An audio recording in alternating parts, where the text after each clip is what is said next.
Thank you to Hawthorne for sponsoring this video. Stick around and I'll tell you how you can save 10%. When you think of legendary sports franchises, NBA Jam has to be at the top of the list. There has never been such an iconic sports video game than the original arcade version of NBA Jam.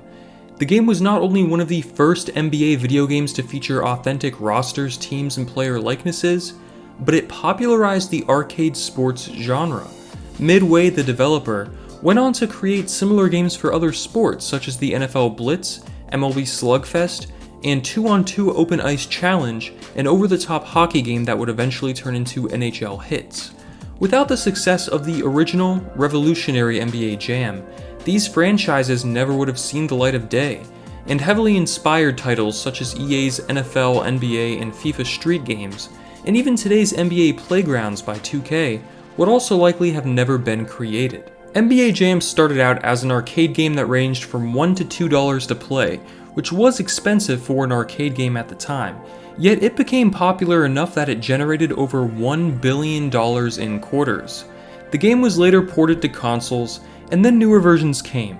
After the release of the console ports, however, Acclaim won exclusive rights to developing and publishing the NBA Jam name, and released new games including College Slam, a collegiate version of NBA Jam, and NBA Jam Extreme, although the Acclaim-developed games were not received very well. Midway continued making NBA Jam successors, however they did not include the NBA Jam title.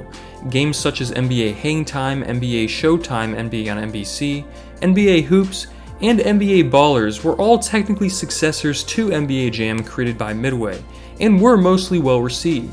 The last game to have the title of NBA Jam was a 2010 EA Sports game, released after EA had bought out Midway's assets after the company filed for liquidation. The EA version of the game was awesome, and is one of my all-time favorite games.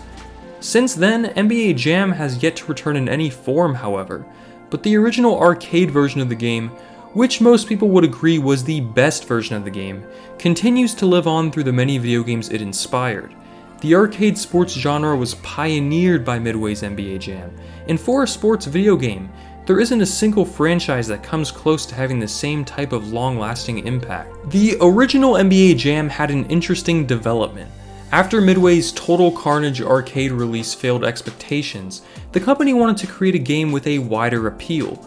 Midway had released a basketball game before called Arch Rivals, which was a 2-on-2 basketball game where players could punch opposing players to steal the ball from them. The game also had on-court hazards such as cans and wrappers thrown onto the court, causing the player to fall and lose control of the ball. Midway decided to build upon this game. After the developers messed with the game and showed off unrealistic high-flying dunks, shattered backboards, and over-the-top action, Midway decided to go forward with the game being less about realism and more about having fun.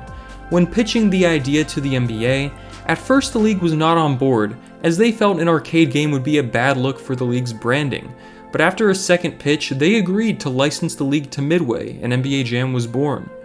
Tim Kitzrow was the original in-game commentator, and his lines have become some of the most iconic in sports.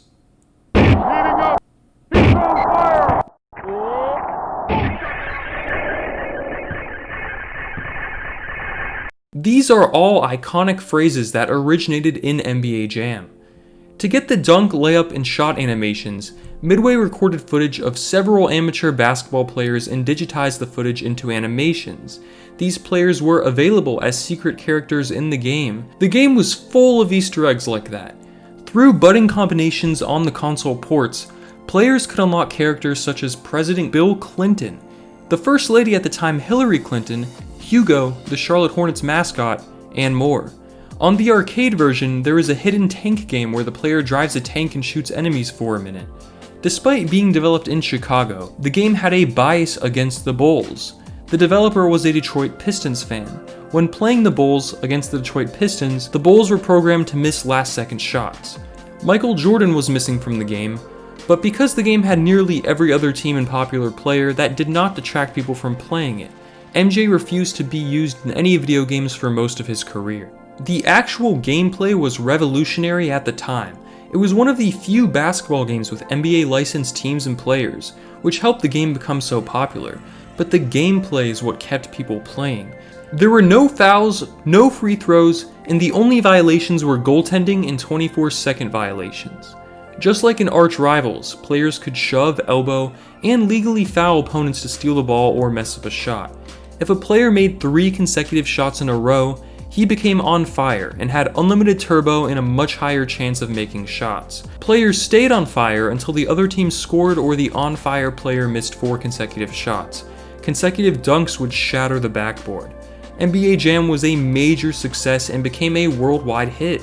The game was ported to consoles, published by Acclaim, and the next game in the series, NBA Jam Tournament Edition, was released in arcades and later ported to consoles as well. The sequel had updated rosters, more Easter eggs, new music, and a third player who could sub in for one of the 2 starters. Shortly after, Acclaim won the license to the NBA Jam name and released NBA Jam Extreme, which was not developed by Midway.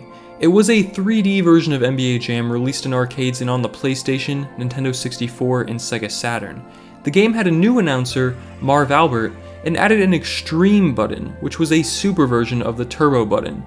The game wasn't as well received as previous NBA Jam titles, due to camera issues, slower pacing, and loading times. While the graphics were prettier, it just wasn't the same. Midway developed their own successor to NBA Jam, but because they lost the NBA Jam license, the game was titled NBA Hangtime, which is what most people consider to be the next true installment in the NBA Jam series. I just wanted to give a quick shout out to today's sponsor, Hawthorne. For those of you that don't know, Hawthorne is a men's grooming company. Basically, you go to their website, links in the description, you take a quiz, I took the quiz, and they ask you all kinds of questions. It's not just like, is your skin dry? They ask you what your favorite drink is, what you like to do on a night out, like interesting stuff about your personality. And then what they do is they send you in the mail a tailored selection of their products that work best for you. My 2 favorite products that Hawthorne sent me was this cologne and this face cleanser. The cologne smells amazing. Like, it smells better than any cologne I've ever used in my whole life. It blew me away. And this face cleanser, it's super moisturizing and just makes my face feel so smooth and just fantastic. You know, I can't recommend these guys enough. If you use my code SOFTDRINK10, you get 10% off. And it's a great service, it really is. I highly suggest checking it out. Now let's get back to the video. NBA Hangtime was basically NBA Jam with a create player feature. Instead of using the fancy graphics of NBA Jam Extreme, Hangtime used the same 2D graphics that people knew and loved, but with improvements. The game also added spin moves, alley-oops, and double slam dunks, which could trigger a new team fire effect where both players were on fire at the same time. Pretty much everyone considered this game to be the true successor to NBA Jam Tournament Edition. NBA Showtime, NBA on NBC, was basically another NBA Jam title and a sequel to NBA Hangtime. It was developed by Midway and still had the NBA Jam formula of 2-on-2 basketball, and brought back the original announcer Tim Kitzrow. The graphics got a major overhaul, now in 3D on the Nintendo 64 and Sega Dreamcast. This was the last Midway developed 2-on-2 NBA game, and what many consider to be the last true NBA Jam title.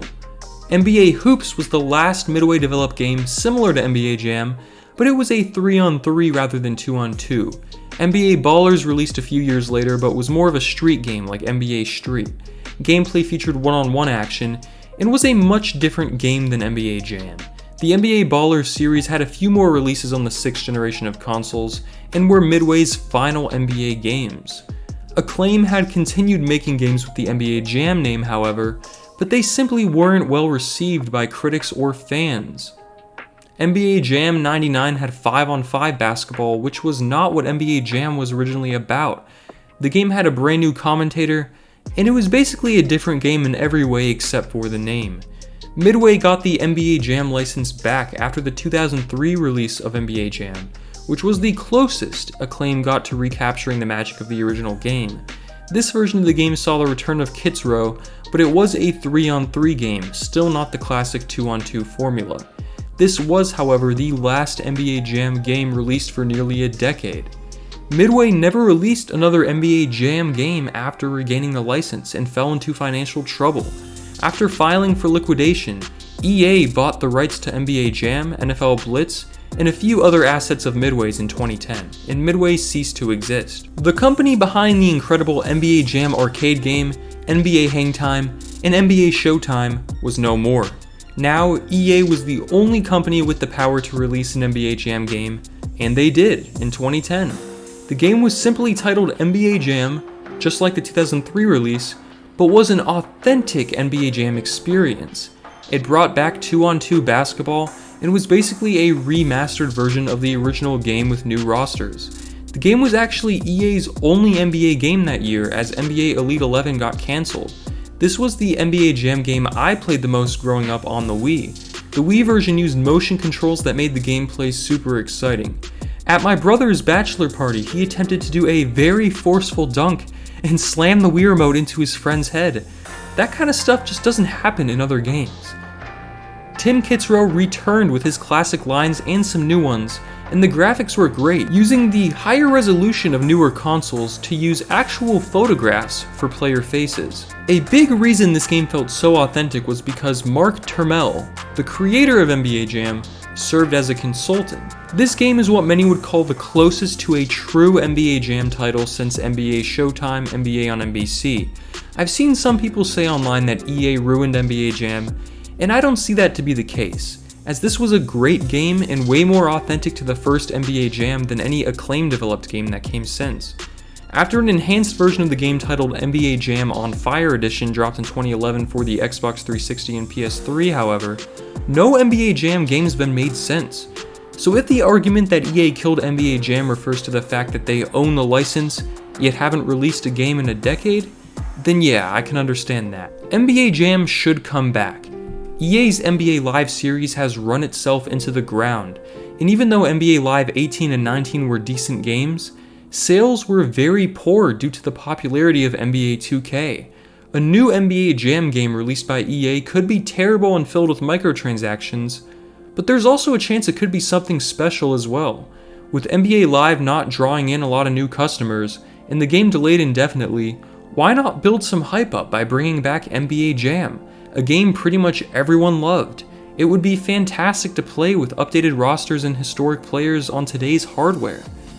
The closest we have gotten to a modern day NBA Jam is NBA Playgrounds, a game originally developed by Saber Interactive and published by Mad Dog Studios. While the game featured 2-on-2 gameplay similar to NBA Jam, it was basically a version of Ultimate Team or My Team, where you had to unlock better players by grinding or paying real money. 2K bought the rights to the game and published the sequel in 2018, but it was more of the same. Despite the fact that NBA Jam is no longer an active franchise, you can see its impact all over gaming.